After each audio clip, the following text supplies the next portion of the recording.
అమాత్యులను, మంత్రులను, పుర ప్రజలని పిలుస్తాడు. ఓకే. పిలిచి ఇది నా ఆలోచన, రామయ్యకి రాజపట్టాభిషేకం చేద్దాం అనుకుంటున్నాను, మీ ఆలోచన ఏమిటి? ఏదైనా సరే ఒప్పుకున్నా ఒప్పుకోకపోయినా అభ్యంతరాలున్నా ఏమున్నా సరే మీ మనసులో మాట నాకు తెలియచేయండి అని ఓపెన్గా పబ్లిక్లో అడుగుతాడు.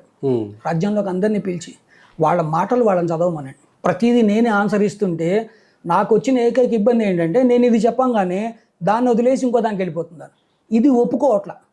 కరెక్ట్. ఆ సరగ చదివితే వాళ్ళకి ప్రజలు మాట్లాడతారు, రామయ్య అనేవాడు ఎటువంటి వాడు, ఈయన సరైన నిర్ణయం తీసుకున్నావు దశరథ మహారాజా, మంచి నిర్ణయాన్ని తీసుకున్నావు అంటే దశరథ మహారాజు తిరిగి ప్రశ్నిస్తాడు. నేను రాజు నాకు విరుద్ధముగా చెబితే మిమ్మల్ని శిక్షిస్తాననో లేదా మిమ్మల్ని వెలివేస్తాననో భయముతోటి మాట్లాడుతున్నారేమో,